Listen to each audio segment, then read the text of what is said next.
Allahumma fassalli wa sallim wa karim wa azim ala Sayyidina Muhammad ibn Abdullah wa ala alihi wa sahbihi wa man sara ala nahji ila yaumil qiyamah, amma ba'd. Rabbi yassir wa la tu'assir, Rabbi tammim bil khair. Rabbana asrah lana sudurana wa yassir lana umurana wa hlul 'uqdatan min lisani yafqahu qawlana bisanadina al-muttasili ila imamil jalalaini rahimahumullah wa qaddasallahu sirrahuma wa adama nafa'a bi ulumihima wa barakatihima wa nafahatihima wa madatihima wa karamatihima fid darin amin. 241. A'udzu billahi minasy syaithanir rajim. Walil mutallaqati mata'un bil ma'rufi haqqan 'alal muttaqin. Dan bagi wanita-wanita yang diceraikan, mata'un itu ada hak mata, pemberian cuma-cuma atau pemberian ucapan terima kasih, yu'tinahu yang memberikan, yu'tina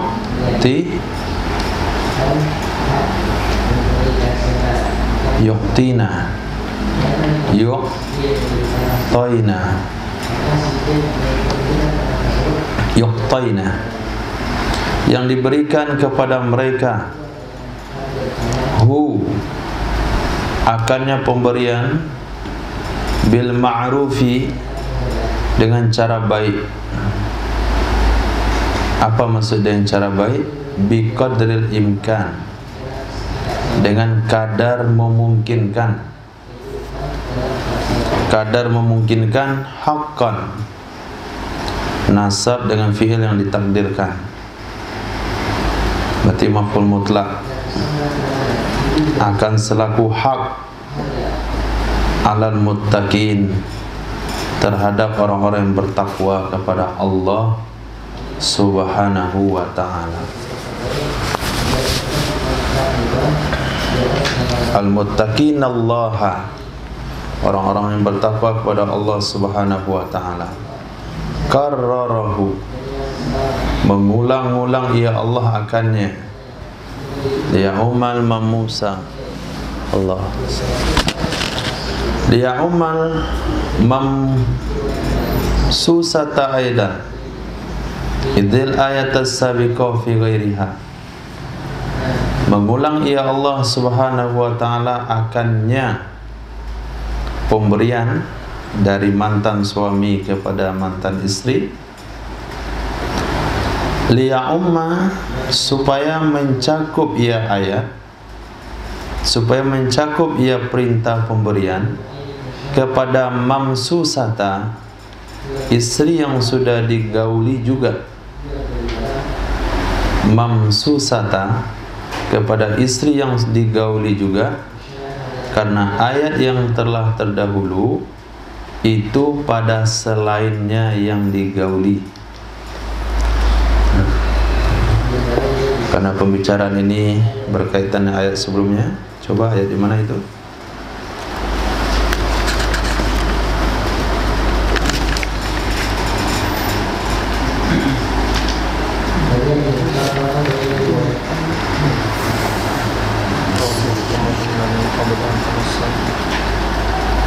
Nah, ayat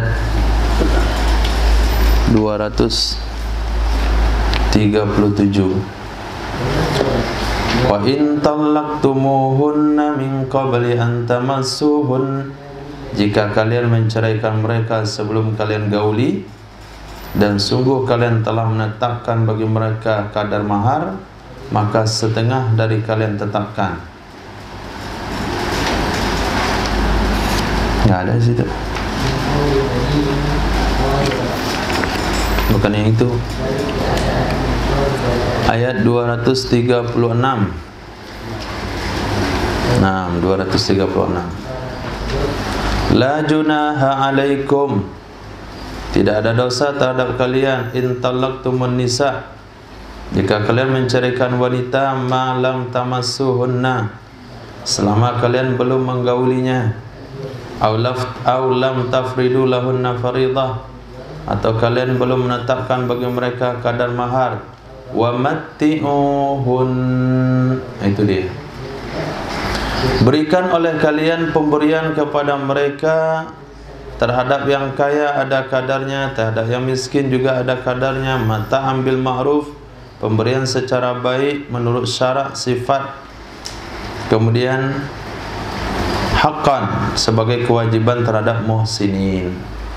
Nah, di sini diulang lagi pada ayat ini. Walil mutallaqati mata'um bil ma'ruf, bagi wanita-wanita yang diceraikan suaminya itu punya hak menerima mata, pemberian cuma-cuma dari suami, sebagai ucapan terima kasih karena sudah menjadi pendamping hidupnya selama ini. Yu'tainahu, yang diberikan kepada mereka istri akannya pemberian secara ma'ruf. Apa maksud ma'ruf? Bi qadril imkan, dengan kadar yang memungkinkan sesuai dengan kemampuan suami. Haqqan, nasab dengan fi'il yang ditakdirkan. Haqqan alal muttaqin, sebagai hak terhadap orang-orang yang bertakwa, sebagai hak terhadap orang-orang bertakwa kepada Allah Subhanahu wa taala. Karrarahu, Allah ulang ayat itu kembali. Nah, baru bisa kita pahami. Karrarahu, Allah mau ulang ayat itu kembali. Ayat mengandung perintah mataan, pemberian kepada mantan istri. Apa gunanya diulang lagi? Pada ayat 236 sudah disebutkan.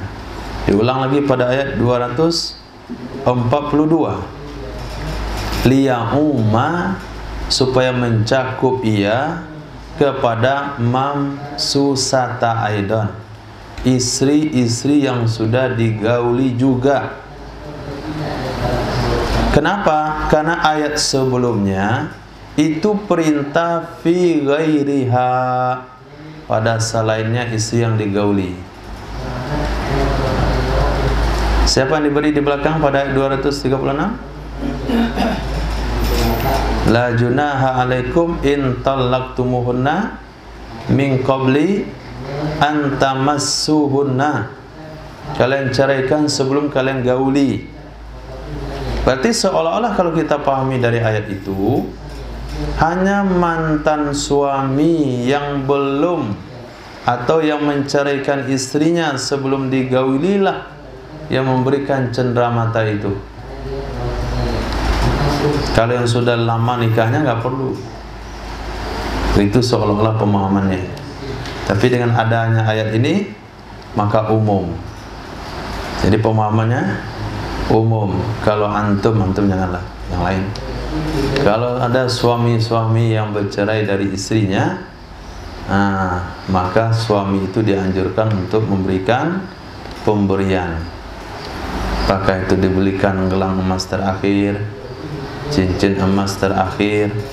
Sebenarnya pertama jumpa dibelikan cincin emas, waktu berpisah ada lagi cincin emas perpisahan namanya. Itu mataan bil ma'ruf.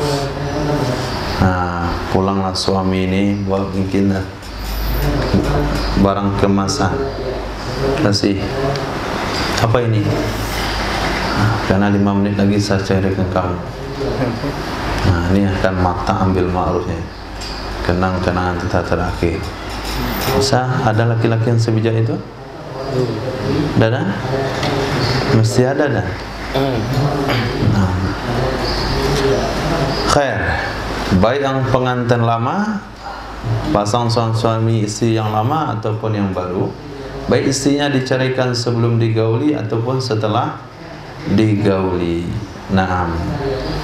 Kadzalika yubayyinullahu lakum, seperti itulah kama bayyana lakum, sebagaimana Allah telah jelaskan bagi kalian, kama bayyana lakum, sebagaimana Allah telah jelaskan bagi kalian, ma dzukir, sesuatu yang telah disebutkan tadi, yubayyinullahu lakum ayati, menjelaskan oleh Allah bagi kalian akan tanda-tanda keagungannya Allah, la'allakum taqilun, semoga kalian, la'alla dalam Al-Quran maknanya pasti kalian taqilun. Apa makna taqilun? Tatadabbarun, kalian mentadabburinya.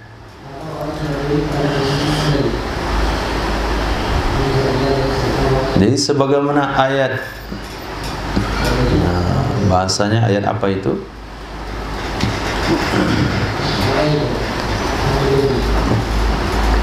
Ayat-ayat yang berupa bacaan, Allah jelaskan hukum ini, Allah jelaskan hukum itu. Begitu juga dengan ayat kauniyah. Ayat-ayat kauniyah, maknanya tanda-tanda keagungan Allah yang berupa makhluk yang ada di sekitar kita. Itu Allah ciptakan gunanya untuk kita bertadabbur. Nah, bisa memahaminya, bisa mengambil hukum, bisa mengetahui keesaan Allah, bisa mengetahui maha tingginya ilmu Allah daripada kita memperhatikan makhluk yang ada. Itu mana tatadabbarun. Sehingga untuk mengenal akidah yang 50, para imam dalam akidah Asy'ariyah dan Maturidiyah itu mengangkat dalil-dalil kauniyah. Apa tanda bukti adanya Allah? Adanya makhluk. Nah, alam tara ilal ladzina kharaju min diyarihim wa hum uluf. Nah kan, Allah sekarang sudah berbicara tentang kekuasaannya. Kira-kira apa hubungannya? Setelah Allah bicara ayat hukum, lalu Allah bicara dengan ayat kekuasaan. Coba Yusuf, apa hubungannya? Supaya manusia taat dalam hukum Allah. Kenapa? Karena melihat betapa hebatnya Allah. Jadi Allah bikin satu perintah, Allah sebutkan satu perintah, Allah berikan satu perintah, lepas itu Allah kasih ayat-ayat kekuasaan. Jadi manusia mikir, apa yang dipikirkan? Kalau kamu nggak ikut perintah itu, kamu nggak mikir ya bagaimana kuasanya Allah, mau diapain dah? Nah, maka secara tidak langsung manusia yang mentadabburi kekuasaan Allah Subhanahu wa taala secara otomatis dia akan langsung taat dan terima apa yang Allah perintahkan. Itu uslub cara Allah penyampaian ayat. Nah, kan sudah kita bahas ayat hukum, iddah, mata'an bil ma'ruf, kewajiban suami, kewajiban istri, kewajiban ibu, kewajiban ayah. Ketika seorang wanita minta bayaran kepada suaminya untuk menyusui anaknya, semua sudah dibahas. Kemudian supaya manusia itu bisa taat dengan aturan Allah, kalian jangan macam-macam. Kata Allah, mesti taat. Coba kamu kenal Allah dengan ayat setelahnya. Alam taro, tidakkah kamu melihat? Alam taro, tidakkah kamu melihat? Istifham itu ta'jib. Istifham ta'jib. Tidakkah kalian melihat? Bisa dipahami istifham ta'jib? Hah? Jam 2.30. Sudah makan siang? Belum? Belum makan siang? Nah, kamu bertanya itu? Belum makan siang? Itu namanya istifham ta'jib. Padahal dia jawab belum tadi. Kenapa bertanya lagi? Dia bertanya tuh kagum nih, kagum atau kaget. Kenapa jam 2.30 belum makan siang? Nah, di sini juga alam taro, tidakkah kamu melihat? Ke istifham ta'jib. Kemudian taswiq ila istima'i ma ba'da, untuk memancing kerinduan untuk mendengar sesuatu setelahnya.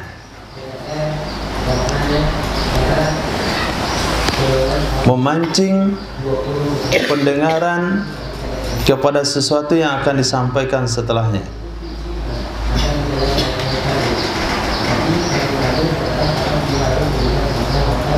Jadi Nabi SAW, salah satu uslub beliau menyampaikan hadis bagaimana? Ala adullukum, maukah saya beritahu kalian? Maukah saya beritahu kalian? Tahukah kalian apa yang dikatakan oleh Tuhan kalian pada pagi hari ini? Kenapa Nabi tidak langsung saja bersabda? Kenapa dimulai dengan pada pertanyaan-pertanyaan lebih awal? Itu gunanya adalah untuk memancing kerinduan para pendengar supaya dia fokus untuk mendengarkan apa yang disampaikan setelahnya. Ini metode juga dalam penyampaian tausiah, metode juga dalam pemaparan materi. Mau saya kasih tahu rahasia awet muda? Hah? Kau bertanya, kasih tahu aja deh tadi, rahasia awet muda adalah bla bla bla bla, jangan makan dan minum.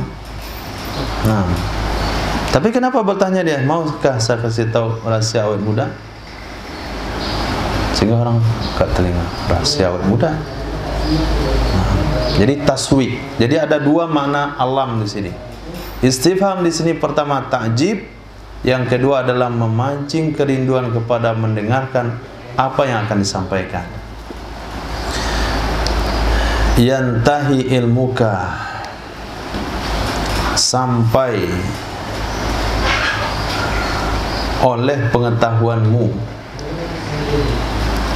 telah sampai oleh pengetahuanmu. Makna alam taro itu, tidakkah kamu melihat? Masa iya kita melihat cerita yang terjadi puluhan atau ribuan tahun sebelumnya? Ini walaupun Allah berfirman kepada Nabi secara khas, Nabi juga tidak melihat cerita Nabi Sis itu. Nabi Sis ini? Nabi Uzair. Bukan, cerita mirip Nabi Uzair. Nah, lalu ketika diceritakan, apakah kamu melihat? Tidak mungkin melihat. Kejadian itu sudah puluhan ribu tahun sebelumnya. Maka apa makna alam taro situ? Yantahi ilmuka, telah sampai pengetahuanmu berita tentang alladzina kharaju min diyarihim, kepada orang-orang yang mereka telah keluar dari kampung-kampung mereka. Mereka sudah keluar dari kampung-kampung mereka, wahum uluf, padahal mereka jumlahnya ribuan. Ribuan, kalau ribuan itu berarti lebih daripada 3. Maka lahirlah beberapa pendapat. Satu, arba'ah, 4.000. Kedua, samaniyah, 8.000. Pendapat ketiga, ansarah, 10.000. Pendapat keempat, salasun, 30.000. Pendapat kelima, arbaun, 40.000. Pendapat keenam, sab'una alfa, 70.000. Nah, maka dalam bayan biasa sampaikan sab'una alfa, 70.000. Telah sampaikan berita kepada kalian tentang orang-orang yang mereka keluar dari kampung-kampung mereka, hakada mereka ribuan. Hadzarul maut. Kenapa mereka keluar? Karena takut mati. tu maf'ul lah, atau maf'ul li ajli, atau maf'ul min ajli. Menurut definisi ilmu nahwu, maf'ul itu adalah isim berhukum nasab yang menjelaskan sebab kenapa terjadi perbuatan. Kenapa mereka keluar ramai-ramai meninggalkan kampung halamannya? Hadzarul maut, karena takut mati. Siapa orang yang dimaksudkan? Wahum qaumun min bani Israel. Mereka adalah satu kaum dari Bani Israel. Waqa'at ta'unu bi biladihim, yang telah terjadi ta'un di negeri mereka. Itu wabah namanya, wabah ta'un. Fafarru, lalu mereka keluar, lalu mereka lari dari wabah ta'un tersebut. Faqala lahum, lalu berkata kepada mereka oleh Allah, mutu, matilah kalian. Kemanapun kalian lari dari kematian, kalau kata Allah mati, ya mati. Famatu, lalu mati mereka. Kira-kira nih, kita ambil jumlah yang sedang saja, 10.000 manusia. Allah katakan matilah kalian, mati 10.000 sekaligus. Kira-kira Allah kaya atau miskin? Apa hubungan pedulinya Allah sama makhluk manusia? Tidak ada urusan bagi Allah. Allah bilang mati, mati semuanya. Oh, kata Allah, janganlah, itu yang nyembah saya nggak ada. Maka manusia mesti memahami bahasanya kemuliaan Allah tidak berkurang dengan mereka tidak menyembah Allah. Mereka disuruh mati oleh Allah, mati mereka. Mungkin belum sempat divaksin.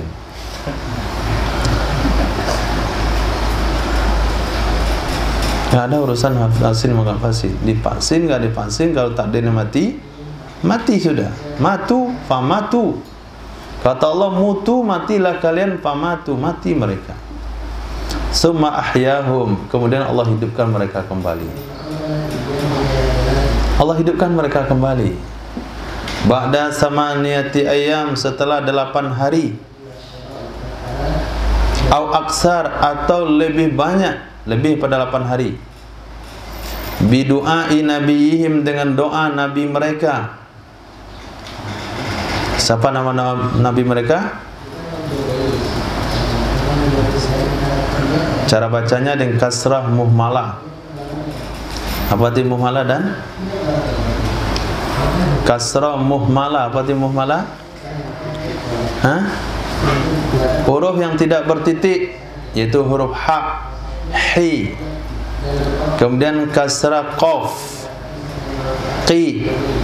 Kemudian sakin zai, Hizki. Berarti nama nabinya Hizkil. Hizkil. Siapa kemarin minta nama?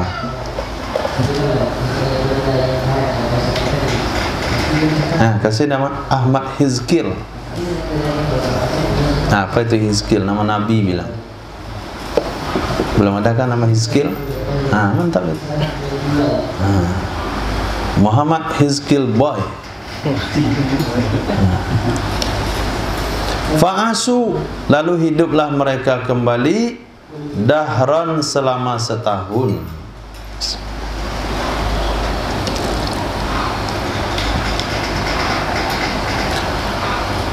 Alaihim asarul maut, di atas mereka selalu ada tanda kematian. Alaihim, di atas mereka asarul maut, selalu ada tanda kematian. Apa tanda kematiannya?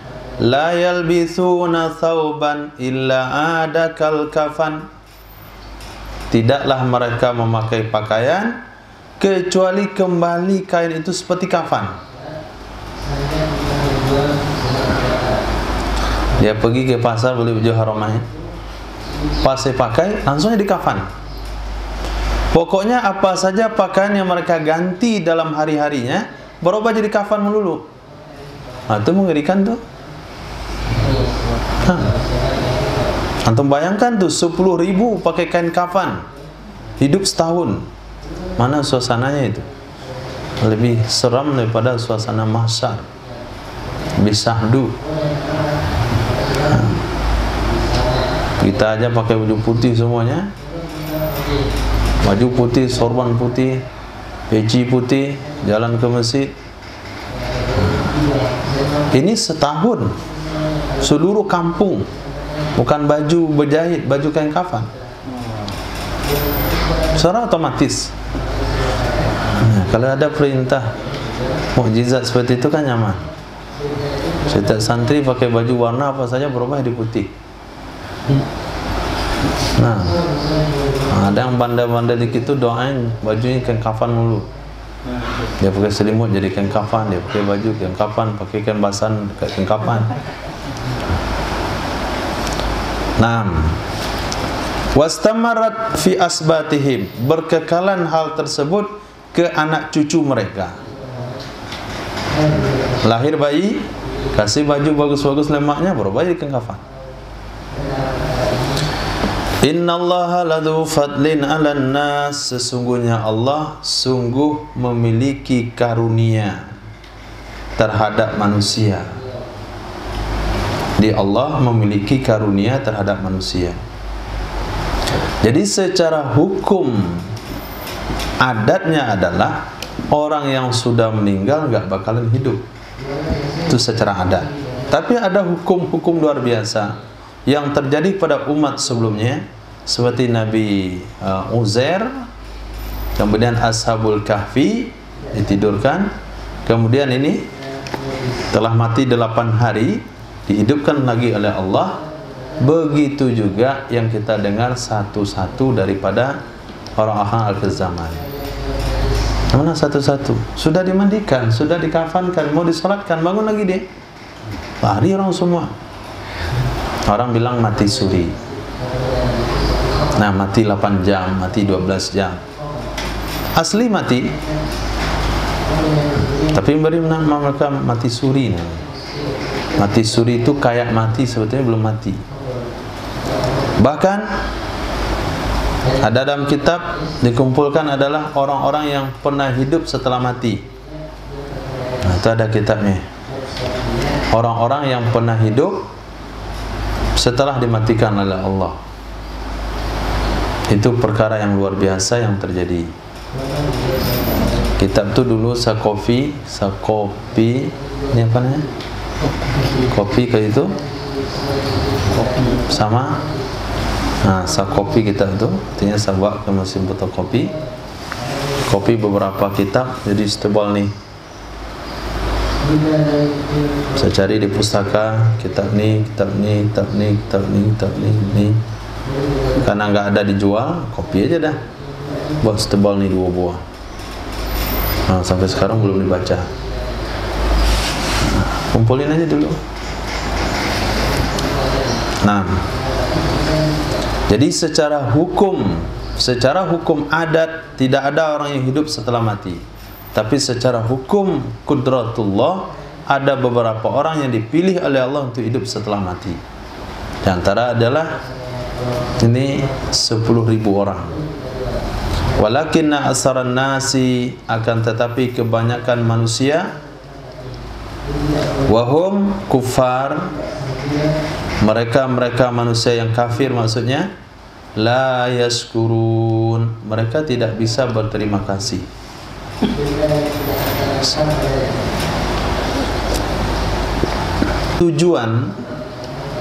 Tujuan dari menyebutkan berita mereka, kenapa disebut lagi berita mereka? Kan cerita orang kafir itu. Nah, cerita orang kafir, apa gunanya disebut oleh Allah? Kata Imam Jalaluddin, al-qasdu min dzikri khabari haula, tujuan menyebutkan cerita mereka tersebut itu memotivasi orang beriman untuk berperang. Itu gunanya.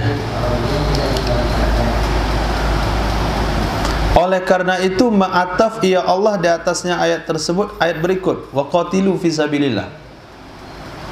Itu sebabnya ayat setelah ayat ini langsung ayat perintah untuk berperang. Jadi cerita mereka tadi itu adalah pengantar untuk perintah Allah berperang.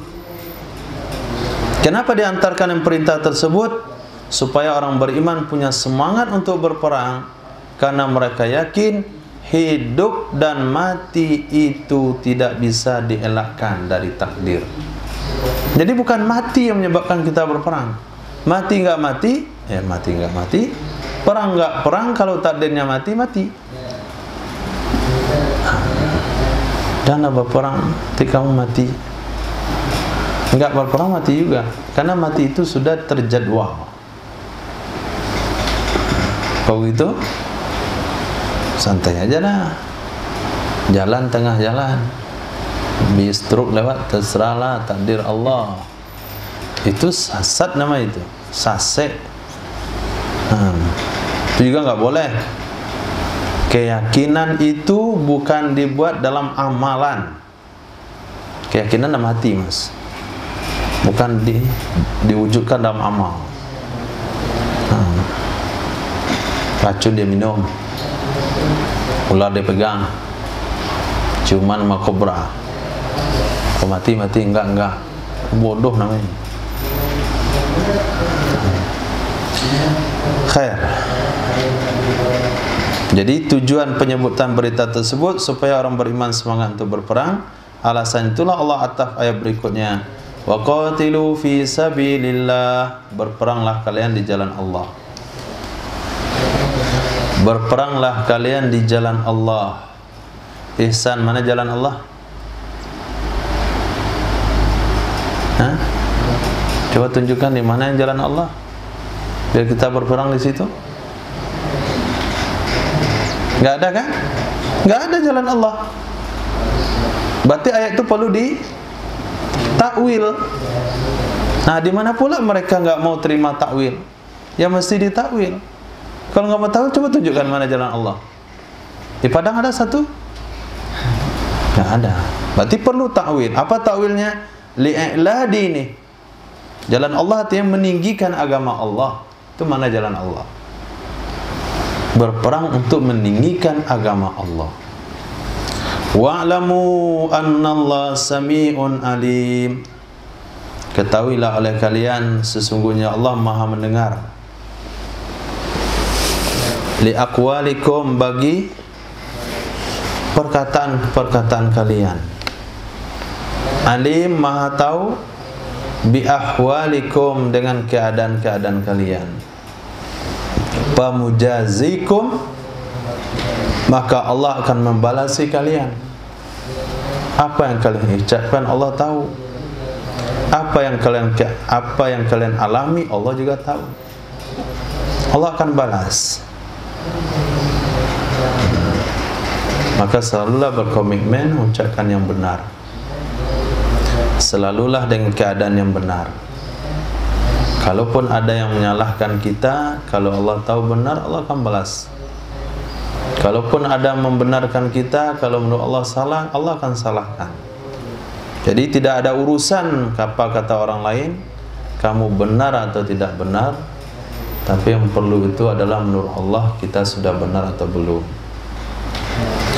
Man dzalladzi yuqridullaha qardan hasana.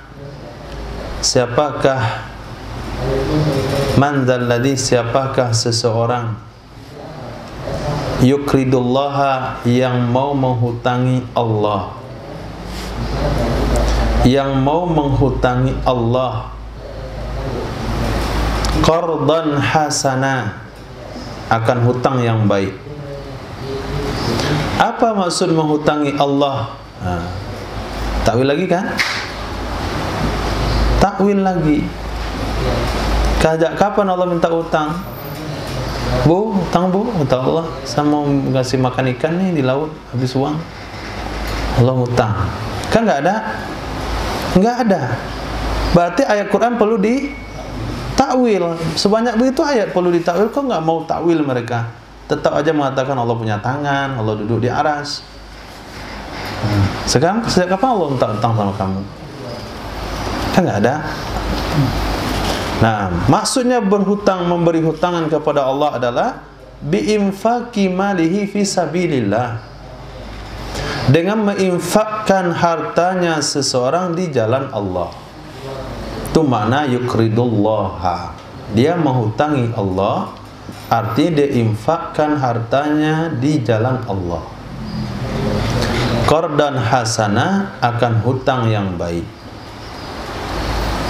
Bi ayyunfiqahu lillah, dengan cara ia infakkan akannya harta karena Allah Azza wa Jal, anti bi qalbin, dari senang hati.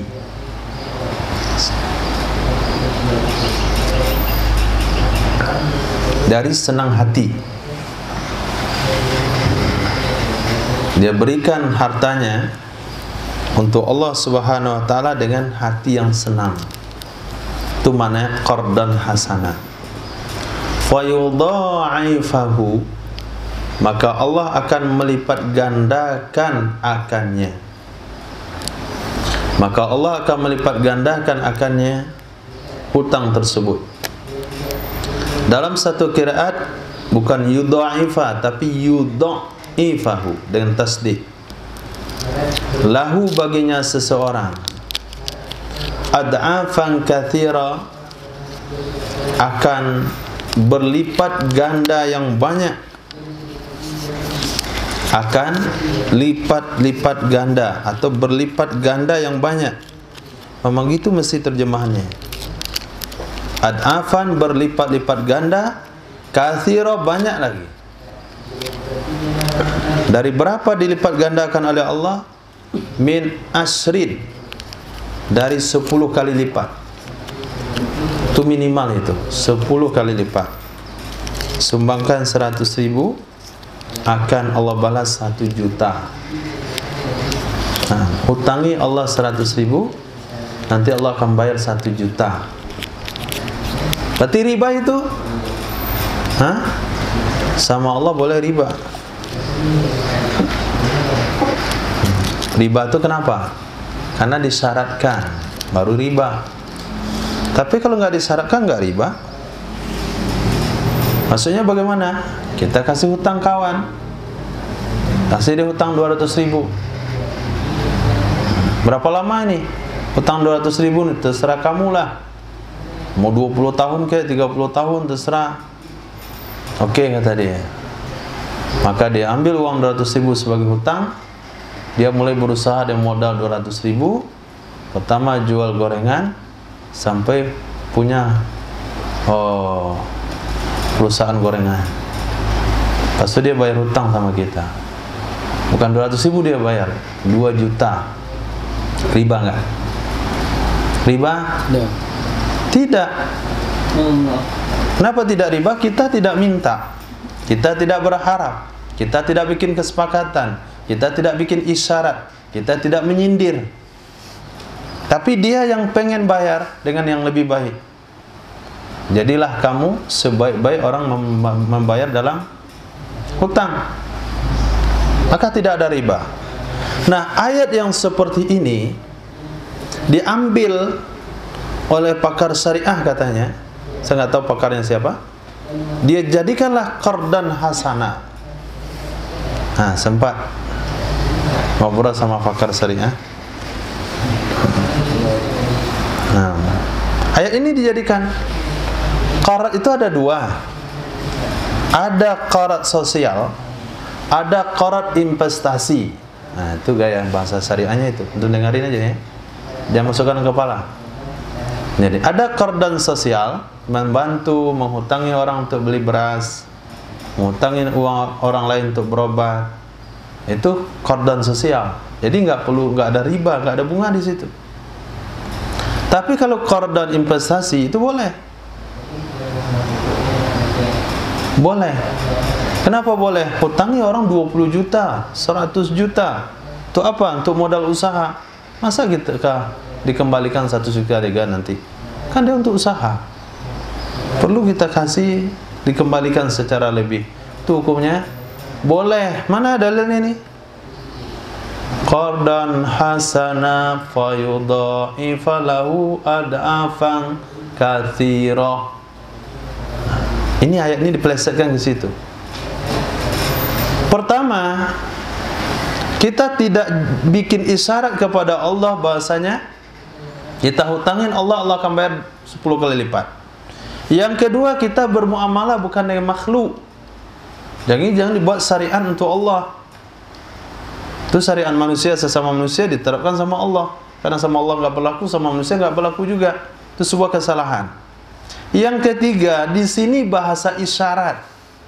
Menghutangi Allah itu bahasa isyarat, bahasa kinayah gitu, bukan bahasa hakikat. Jadi tidak boleh ayat ini dijadikan dalil sebagai qardan hasanah, sebuah dianggap sebagai muamalah syariah yang dibolehkan oleh syariat. Kalau kita kasih qard kepada orang lain, tujuannya usaha, kita boleh minta pengembalian lebih. Nah, itu kesalahan dalam syariah. Tapi karena mereka berdalil dengan Quran, orang enggak bu ya. Iya, tidak ada dalilnya kok. Ini bukan dalil itu. Ini dalil motivasi untuk menyumbangkan harta fisabilillah. Bukan dalil muamalah ini. Ini kejadian terjadi kerancuan di dalam muamalah syariah yang mereka katakan syariah.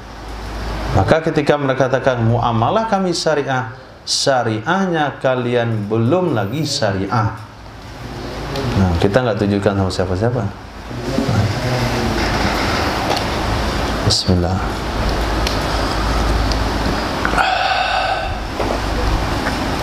Nah,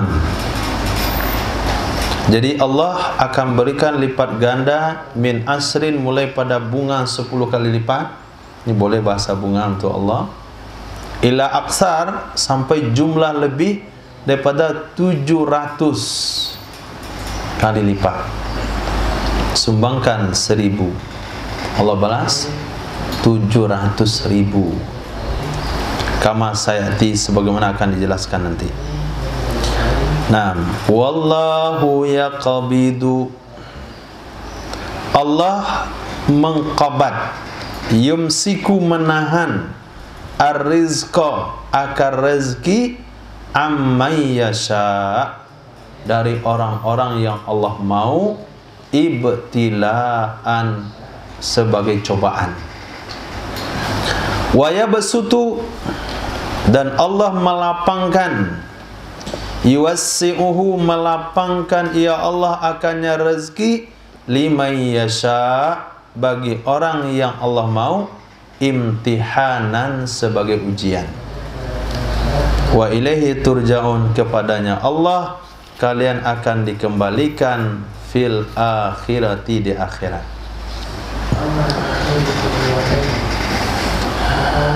Dan ini kenapa seseorang ada kaya ada miskin di dunia ini? Hah? Kenapa ada orang kaya ada orang miskin? Kehendak Allah. Bukan dia PNS nggak PNS, bukan dia punya ijazah nggak punya ijazah. Kan, Bu kalau nggak punya ijazah miskin, ntar hidup. Mesti kuliah ada ijazah, nggak ada urusan.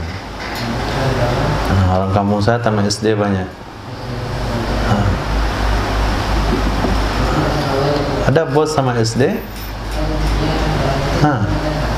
karyawannya S2. Itu yang punya UPI, almarhum, S berapa? Bawaannya profesor. Seharusnya profesor lebih kaya dong, karena dia lebih tinggi ilmunya. Enggak, Allah yang ngatur, Allah yang menyempitkan, Allah yang melapangkan. Tujuannya apa? Ujian saja, diuji. Lulus nggak ada ujiannya, nanti kembalinya juga kepada Allah di akhirat. Wa yujazikum bi'amalikum, maka Allah akan balas kalian dengan amal-amal kalian. Allah akan balas dengan amal-amal kalian. Sabar di dalam ujian kemiskinan, mana lebih baik daripada bersyukur daripada kekayaan?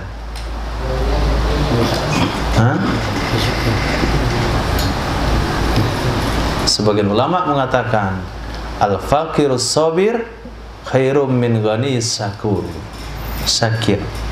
Orang miskin yang bersabar lebih baik pada orang kaya yang bersyukur. Ada juga ulama yang berpendapat orang kaya yang bersyukur lebih baik pada orang miskin yang bersabar. Tapi realitanya di hadis Nabi adalah orang miskin 500 tahun lebih awal masuk surga pada orang kaya. Sekarang antum menjadi orang kaya atau jadi orang miskin? Kedua-dua mana bisa? Ada pula ada kedua-duanya. Jadi kalau dunia menjadi orang kaya dia masuk surga besok mau duluan. Itu masuk kedua-duanya. Allah. Ini nggak ada maunya. Kita nggak ada maunya. Kenapa? Apa yang kita mau nggak akan terjadi. Jadi yang terjadi itu apa yang Allah mau. Ya tergantung takdir Allah lah. Mau kaya, kaya, mau miskin, miskin. Jadi apa yang antum pikirkan? Pikirkan hafal Quran, memahami Quran hadis, selesai. Takdir kaya, kaya, takdir miskin, selesai. Minum kopi kasih gula manis, kasih gula pahit. Alam tara ilal mala'i min bani Israila min ba'di Musa idh qalu li nabiyyin lahu mub'ats lana malikan nuqatil fi sabilillah. Di sini ayat-ayat tentang ciri-ciri pemimpin. Ayat ini berbicara tentang ciri pemimpin.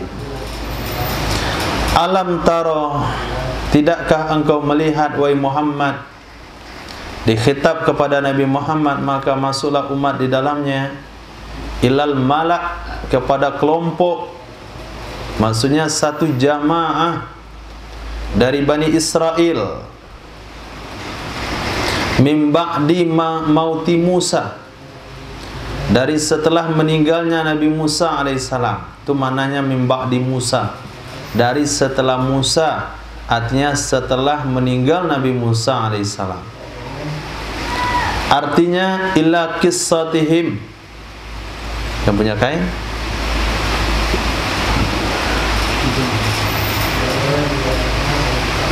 Melihat kepada kisah mereka atau kepada cerita mereka. Kisah mereka dan cerita mereka. Bukan melihat langsung, tidak. Illal mala'ai qissatihim idh qalu, ketika mereka berkata. Sama siapa mereka berkata? Li nabiyyin, kepada seorang nabi, lahum, bagi mereka. Siapa nabi yang dimaksudkan dalam ayat tersebut? Yaitu Nabi Samuel, atau mereka katakan Nabi Samuel. Boleh Samuel, mat lain Wail, Samuel. Nah, apa kata mereka kepada nabinya? Ib'as, kirim olehmu. Artinya akim, lantik olehmu wahai nabi. Lana, bagi kami, malikan, akan seorang raja. Akan seorang raja. Kalau kita hubungkan dengan hadis yang berbunyi al ulama'u ummati ka anbiya'i bani Israel, ulama umatku itu seperti nabi-nabinya Bani Israel. Kalaulah Bani Israel langsung saja mengangkat nabi itu jadi raja sekalian, apa masalahnya? Ada masalah? Tidak ada masalah. Tapi karena itu bukan urusannya, bukan spesialisnya, maka minta lagi raja yang lain. Artinya kalau seseorang yang sudah mumpuni dalam bidang keilmuan, bukan ulama cuman setengah seperempat ya. Kalau ulama setengah seperempat boleh jadi pemimpin, tidak ada masalah. Itu bagus. Pemimpin ulama setengah, pemimpin ulama seperempat. Nah, tapi kalau dia sudah ulama, itu jangan jadi pemimpin lagi. Dia di sini. Minta pemimpin lagi kan? Bukan langsung aja nabinya jadi pemimpin. Ib'as lana malikan, lantik bagi kami seorang raja. Nuqatil fi sabilillah, kami akan berperang di jalan Allah. Kami akan berperang di jalan Allah. Tantazimu bihi kalimatina, engkau menyatukan bihi dengannya raja akan kalimat-kalimat kami. Jadi ide-ide kami, usul-usul kami, suara-suara kami itu kamu satukan dengan perantara raja tadi. Wa narji'u ilaina, dan kami kembali kepadanya raja. Kalau ada urusan-urusan kami lapor kepada raja. Siapa yang melantik? Siapa yang melantik? Nabinya. Berarti ulama itulah yang melantik pemimpinnya. Qala nabiyul lahum, berkatalah nabi tersebut kepada mereka, hal asaitum. Asaitum dengan fathah dan kasrah. Boleh hal asaitum, boleh hal asitum. Apa makna asaitum?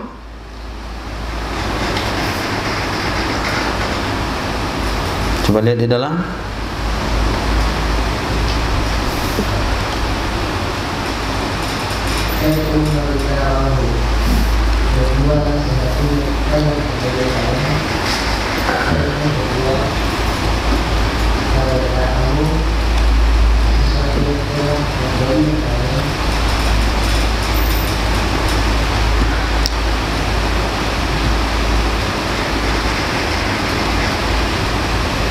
Allah.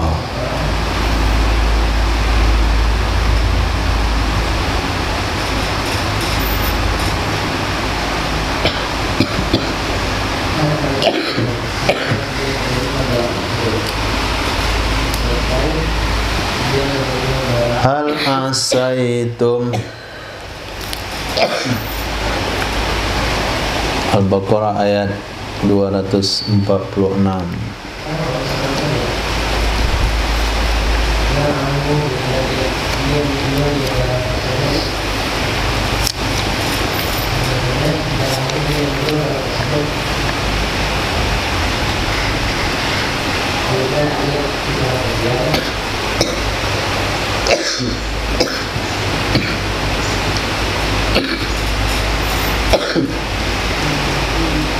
Jangan-jangan namanya. Jadi makna ringkas saja, jangan-jangan. Hal asaitum, apakah jangan-jangan kalian in kutiba, jika diwajibkan alaikum, di atas kalian, al-qitalu, akan berperang, alla tuqatilu, bahwa kalian tidak akan berperang. Wahai Nabi, lantik seorang pemimpin bagi kami. Kami mau berperang, kami mau menyatukan suara kami siap dipimpin. Kata Nabi mereka, jangan-jangan kalau dilantik perang, diwajibkan perang, kalian nggak mau perang tak? Khabar daripada asa. Istifham tu litakririt tawakku'i biha, untuk memastikan kejadian dengannya.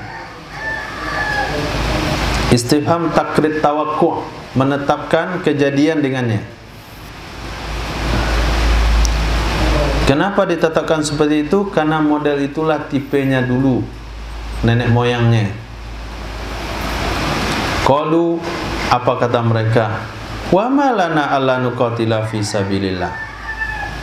Wa ma lana, apa urusannya bagi kami? Apa alasannya bagi kami untuk tidak kami berperang di jalan Allah? Artinya enggak ada alasan bagi kami untuk tidak berperang. Wa qad ukhrijna min diyarina wa abnaina, padahal sungguh kami telah diusir dari kampung-kampung kami dan anak-anak kami. Kenapa bisa diusir dari anak-anaknya? Maksud diusir dari anak-anaknya, dipisahkan dari anak-anaknya. Bagaimana cara dia dipisahkan dari anak-anaknya? Bisa bihim, dengan ditawannya mereka anak-anak. Jadi anak-anak mereka ditawan oleh musuhnya, wa qatlihim, dan dibunuhnya mereka anak-anak.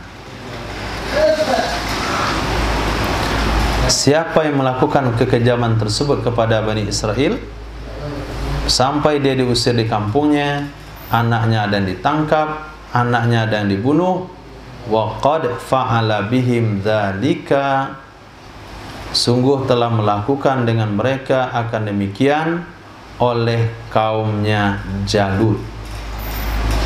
Nah, Jalut itu salah satu raja zalim yang memusuhi Bani Israel. Artinya la mani'a lana minhu, tidak ada yang menghalangi bagi kami darinya berperang, ma'a wujudi muqtadi, beserta ada yang menuntutnya berperang. Apa realitanya yang terjadi? Kata Allah Subhanahu wa taala, falamma kutiba alaihimul qitalu tawallaw illa qalilan minhum, maka tatkala diwajibkan kepada mereka akan berperang, tawallauan, mereka berpaling darinya perang, wajabinu, dan mereka takut, kecuali hanya sedikit dari mereka, sedikit saja. Yang kita pahami dari ayat ini adalah sesuatu yang tidak didasari kepada Allah atas dasar mencari keridhaan Allah, itu tidak akan pernah bertahan. Walaupun itu semangat, walaupun itu usaha, walaupun itu agama sekalipun. Nah, agama sekalipun. Lihat, kenapa mereka punya semangat berperang? Apa alasannya? Ukhrijna min diyarina wa abna'ina, bukan agama urusan mereka. Alasannya bukan alasan agama. Kami punya semangat berperang karena kami sudah diusir dari kampung halaman kami. Kami sudah dipisahkan daripada anak-anak kami. Memang betul, sesuatu yang bukan karena Allah, ketika Allah wajibkan, berpaling semuanya, takut semuanya, kecuali sedikit dari mereka. Maka kalau ada sebuah organisasi, sebuah perkumpulan yang dia bertahan sampai hari ini, tapi tidak ada agama di dalamnya, pasti ada satu dalamnya, uang. Baru bisa bertahan. Tapi kalau nggak ada uang di dalamnya, tapi dia bertahan juga, nggak ada uang di situ, berarti itu karena agama, karena Allah berarti. Maka Imam Malik rahimahullah dikatakan, Pak Imam tuh apalagi ngumpulkan kita, ngumpulkan hadis, sudah banyak kita hadis dikumpulkan. Apa jawaban beliau? Sesuatu yang karena Allah akan kekal, sesuatu yang bukan karena Allah akan berakhir, habis. Nah, perlu didasari lillah. Ismail beraja lillah. Jadi orang alim lillah, baru dia bertahan. Nah, menikah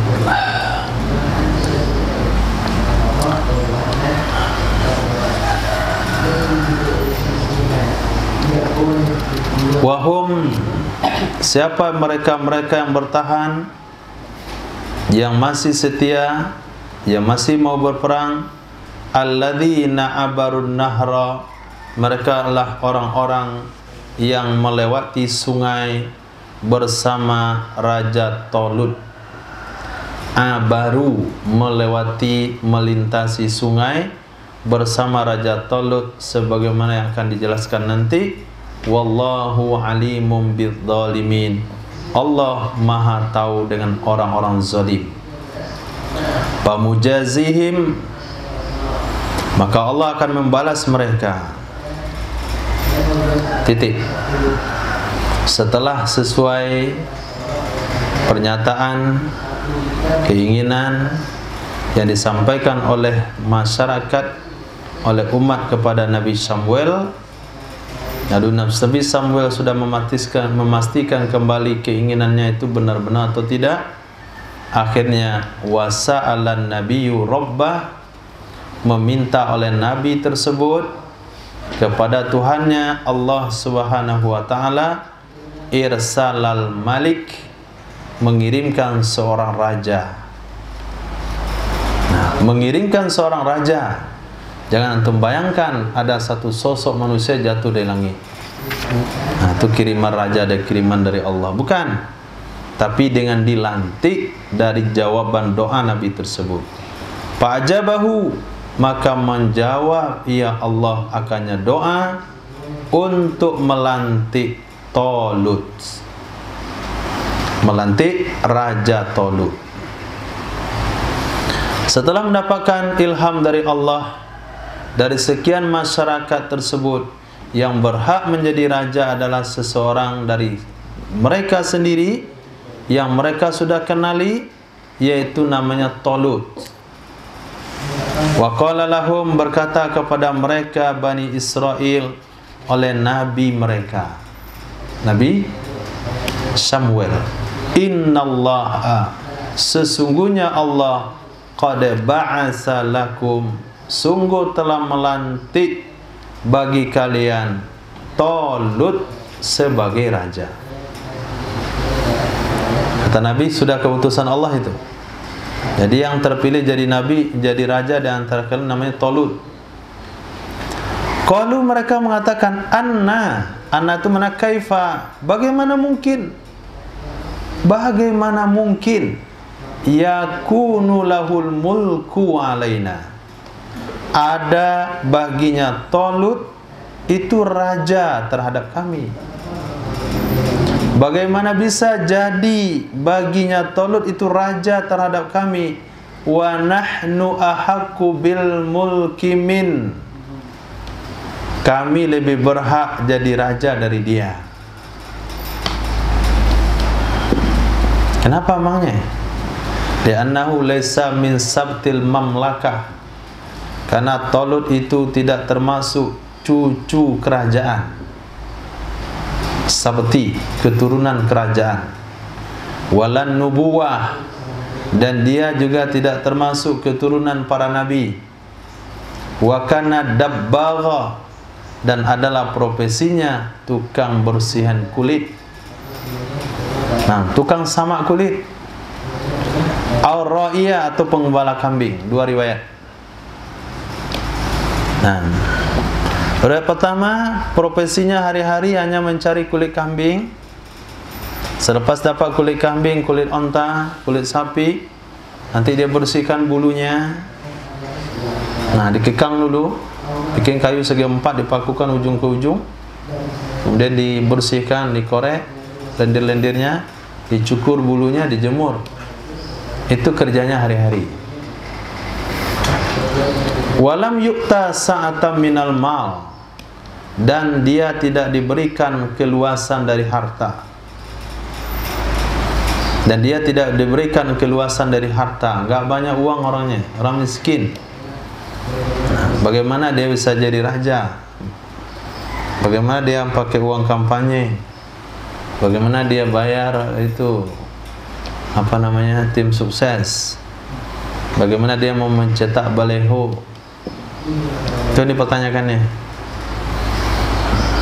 Yasta'inu biha, yang dia bisa membantu, melindungi dengannya harta untuk menegakkan kerajaannya.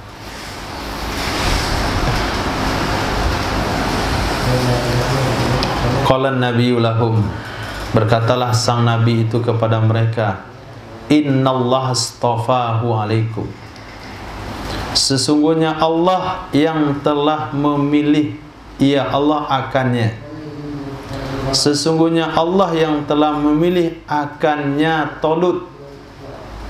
Istafa mana ikhtarahu, yang Allah memilih akannya Talut lil malik, untuk jadi raja, alaikum, di atas kalian.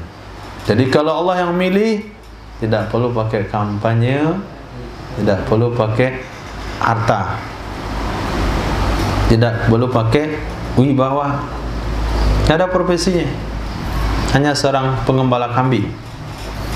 Wazadahu, dan Allah yang telah memberi bekal kepadanya. Apa bekal yang Allah berikan kepada Raja Talut? Yang bisa memimpin negerinya, bisa mengalahkan perperangan dengan Raja Zolim yang sudah sekian lama menindasnya. Dua saja. Satu, bastatam fil ilm, keluasan dalam ilmu, keluasan dalam ilmu. Yang kedua, jism, keluasan dalam fisik.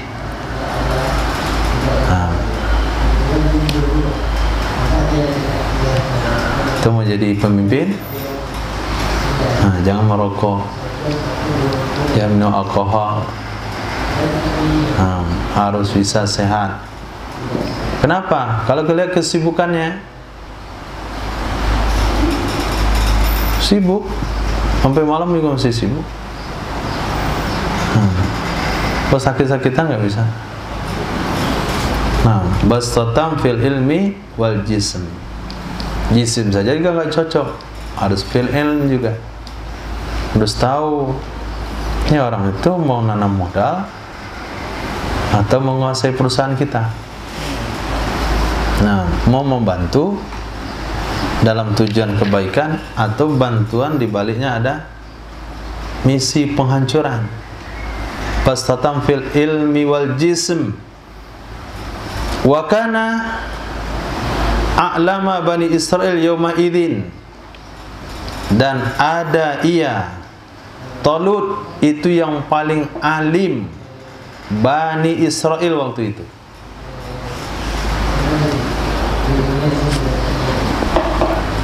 Wa ajmalahum, yang paling ganteng di antara mereka. Itu syarat jadi pemimpin itu ganteng. Itu mana jisim tadi? Jisim itu bukan hanya fisik kuat. Kayak Gajah Mada itu nggak cocok jadi pemimpin.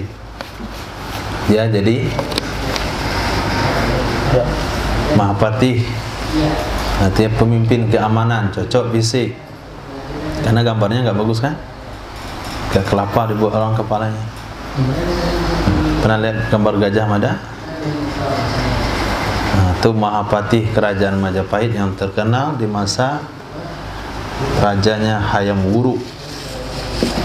Hayam Wuruk itu di Jakarta, tempat markas sekarang.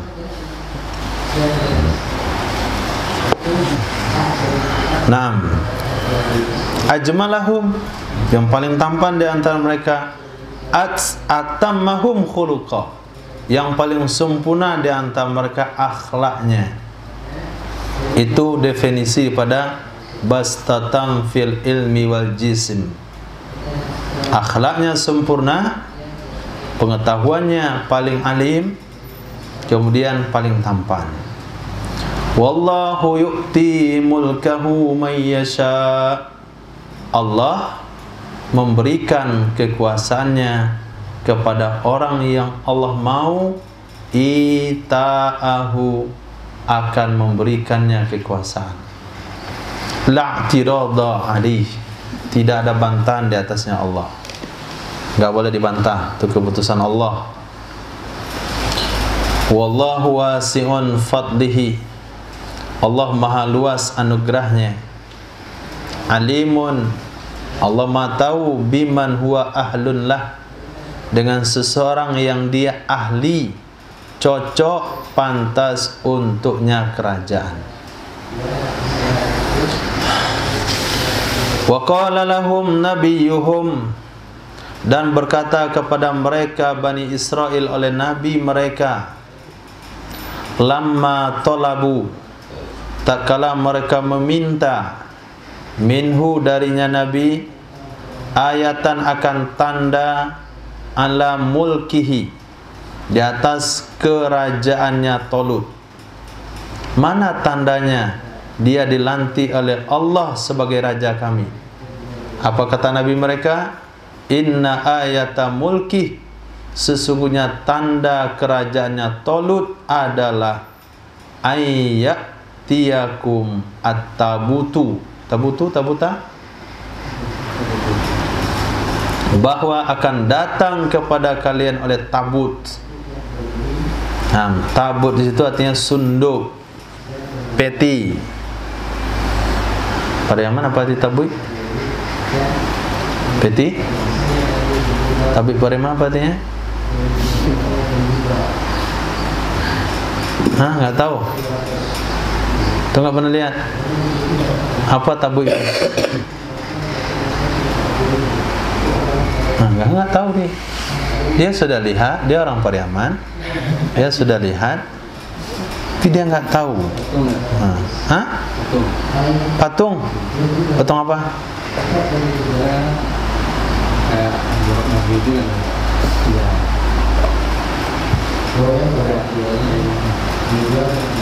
Itu tabur.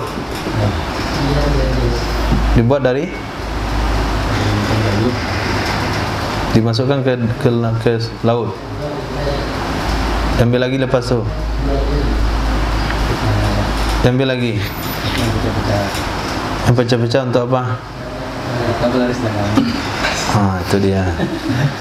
Tuh kan tahu tuh khurafat Pariaman. Antum dong jawab di akhirat itu. Udah tahu nggak di dakwah? Nah, Masya Allah. Itu tabui Pariaman. Namanya oyak-oyak tabui. Nah, karena bawahnya di oyak-oyak. Dia.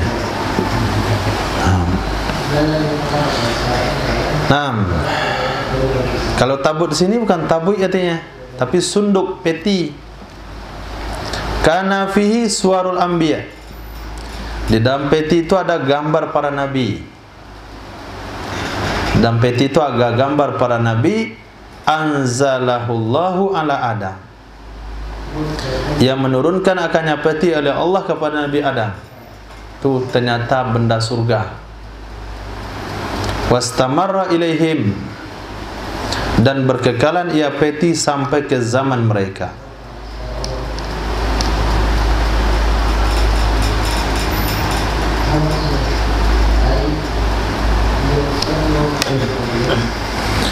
Faghalabathum amalikah alaihi. Amalikah ay ba'da mauti anbiya'ihim, lalu mengalahkan akan mereka oleh Amalikah. Nama raja itu, nama suku Amalikah. Lalu mengalahkan akan mereka Raja Talut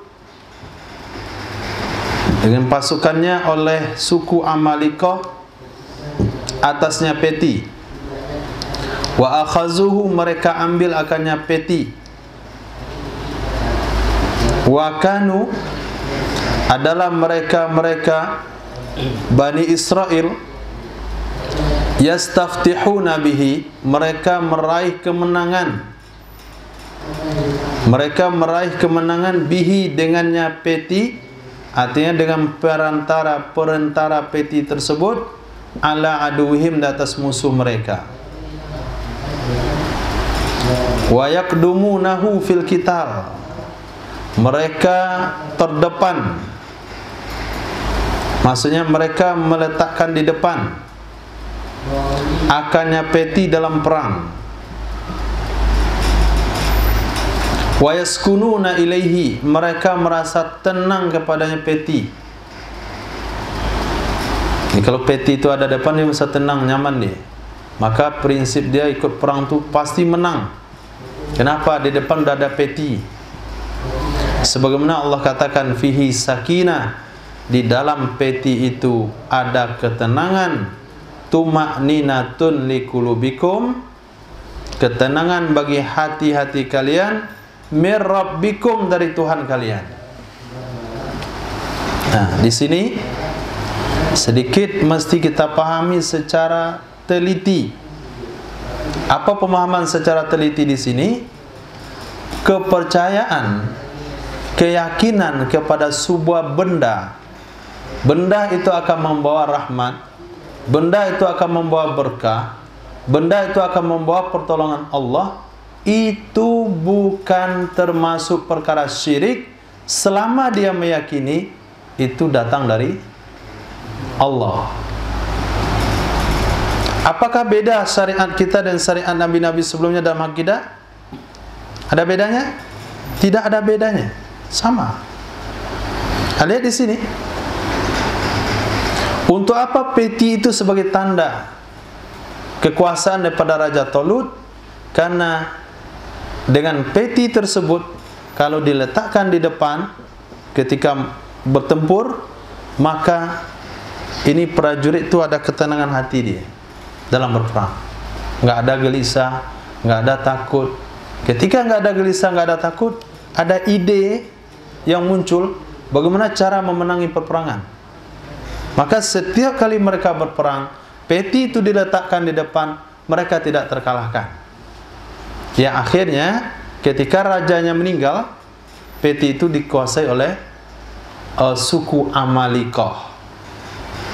Nah, baru kita dengar di sini suku Amalikoh. Nggak tahu suku apa sekarang. Nah, fihi sakinatun, di dalam peti itu ada sakinah, ketenangan bagi hati mereka. Tapi ingat, mir rabbikum. Bedanya sama orang syirik, dia meyakini benda itu yang membawa. Bedanya sama orang beriman, dia datangnya ketenangan itu dari Allah, tapi dengan keberkahan benda itu karena hubungannya dengan satu, Allah, dua, Rasul, tiga, orang soleh. Kalau kita katakan percaya kepada benda semuanya syirik, seperti yang mereka katakan, bagaimana sikap daripada Sayyidina Khalid bin Walid yang menyimpan rambut Nabi di peci perang? Merasa tenang dengan rambut itu? Syirik? Tidak? Maka dalam akidah Ahlussunnah wal Jamaah, benda-benda yang ada berkah itu sebuah perkara yang biasa. Maka mentakzimkan kepada benda karena dia peninggalan orang soleh, mengharap sebuah keberkahan di situ, tapi menaruh keyakinan keberkahan itu dari Allah, tidak perbuatan syirik. Ketika hal ini mulai dihapuskan, tidak ada menghormati benda, semuanya datang dari Allah, tidak ada mukarramat, tak ada ini, tak ada yang itu. Akhirnya apa yang terjadi? Quran dihinakan. Kenapa? Ini makhluk. Quran itu makhluk, berkah dari Allah saja, nggak ada di benda. Akhirnya ketika salat Jumat, dia dengan khutbah. Sebelum khutbah dia ngaji. Haji dia. Nah, begini dia ngaji. Lepas gini lagi. Selesai khutbah, taruh Quran di lantai, lepas kangkangnya. Nah, mana antum lihat? Nah, kenapa? Kenapa nggak ada ihtiram kepada Quran?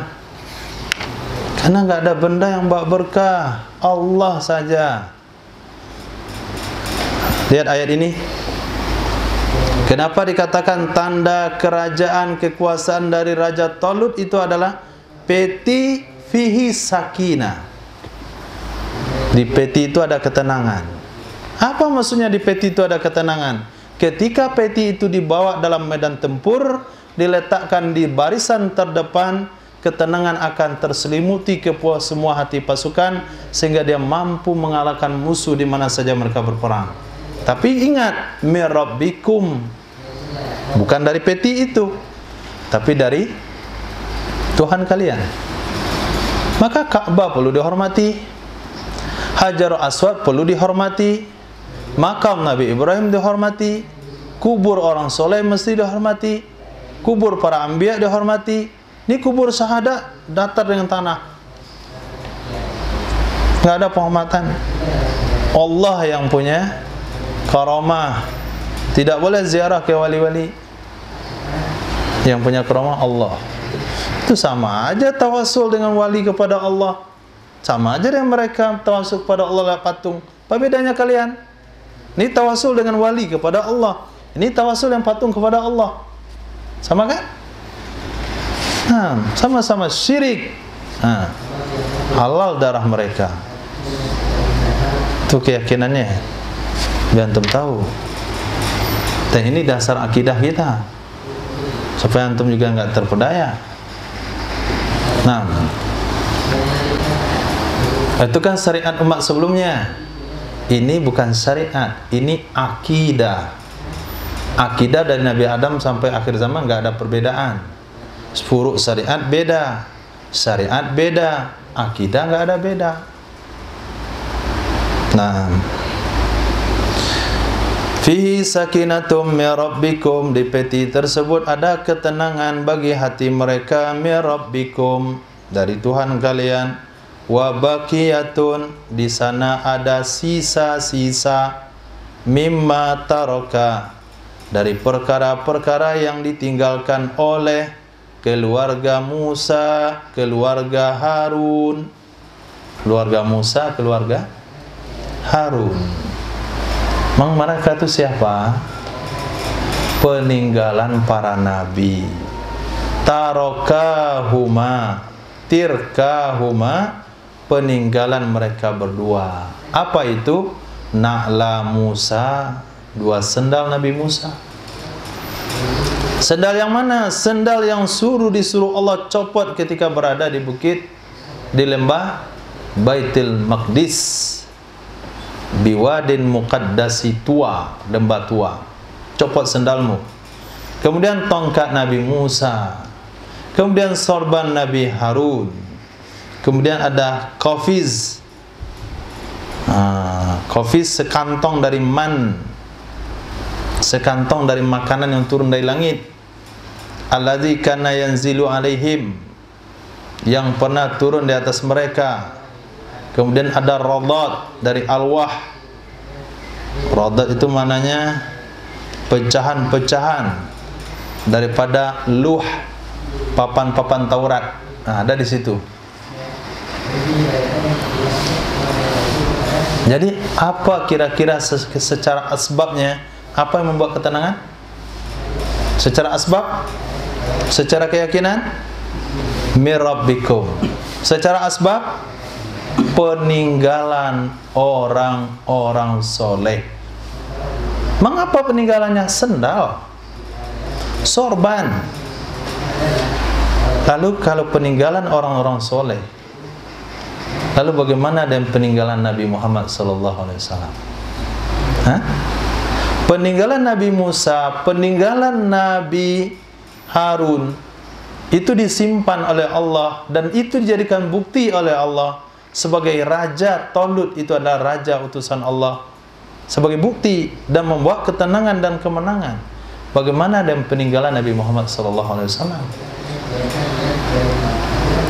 Tapi karena akan menimbulkan kesyirikan, karena mereka memahami sebuah hadis, Sayyidina Umar bin Khattab radhiyallahu ta'ala memerintahkan menebang pohon apa? Pohon Ridwan. Pohon di mana ketika itu ada terjadinya perjanjian Bai'atul Ridwan. Orang datang ke situ, ini pohon perjanjian Bai'atul Ridwan. Sayyidina Umar khawatir akan ada kesyirikan, ditebang. Itu ijtihad daripada Sayyidina Umar bin Khattab. Kita tidak menyalahkan. Tapi mereka bawa pernyataan tersebut untuk seluruh peninggalan Nabi SAW. Akhirnya, alhamdulillah, diselamatkan oleh Turki. Kalau kalian nggak mau, biar kamu bawa ke negara kami. Serban Nabi, tongkat Nabi, sendal Nabi, surat Nabi, baju Nabi, semuanya. Sampai rambut Nabi, sampai darah bekam Nabi, dibawa ke Turki. Itu sebabnya kenapa peninggalan itu ada di Turki. Kenapa nggak ada di Madinah ya musim Nabi? Itu asbabnya itu. Salah kaprah tadi. Kaprah. Naam. Tahmiluhul malaikah, membawa akannya peninggalan tersebut oleh malaikat. Hal dari fa'il ya'tikum. Hal keadaan memikul akannya peninggalan oleh malaikat. Saking pentingnya peninggalan itu sampai disimpan oleh Allah dan sampai malaikat yang membawakannya. Inna fi dzalika laayatan lakum, sesungguhnya dalam hal tersebut sungguh tanda bagi kalian atas kerajaannya Talut, in kuntum mu'minin, jika adalah kalian itu orang-orang beriman. Maka ketika kita berbicara dengan ulama-ulama sufi, mereka kadang-kala melakukan ritual pencucian rambut Nabi, kemudian berharap meminum airnya pada satu helai. Tanya sama wali, wali kutub, wali apa dia? Wali Nabi ada di sana, rambut dia ada di sana. Kemudian dari hijrah, mau nggak ada rambut Nabi? Siapa nggak mau? Tapi kalau dibeli itu nggak boleh kan?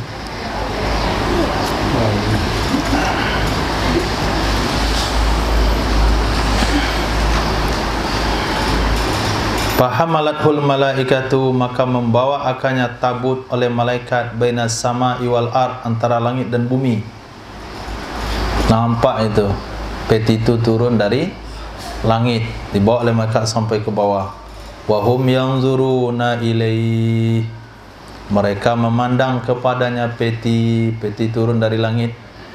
Hatta wada'athu, sehingga meletakkan ia malaikat akannya peti di dekat Raja Talut. Faqarru bimulkih, baru mereka mengakui dengan kerajaannya Talut. Watasara'u ilal jihad, tasara'u, mereka bergegas untuk berjihad. Fakhtara, lalu mereka memilih min syababihim, dari pemuda-pemuda mereka, sab'ina alfa, 70.000. Khair, insyaallah. Itu baru pertengahan cerita. Nanti lihat kejelasannya ke depan sampai akhir surah juz 1 Al-Baqarah. Juz 1 juz 2? Juz 2 Al-Baqarah.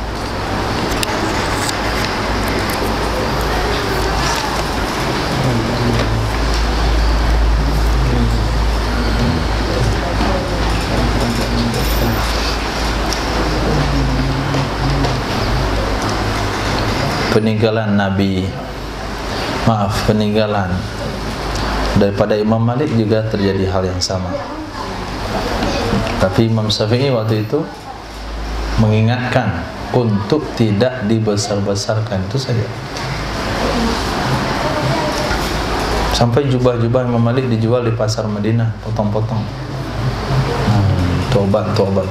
Itu memang berlebihan. Itu bahaya memang. Tidak ada lagi jubah Imam Malik. Tiap hari ada aja potongan jubah Imam Malik. Kapan diproduksi itu? Jubahnya kan nggak banyak.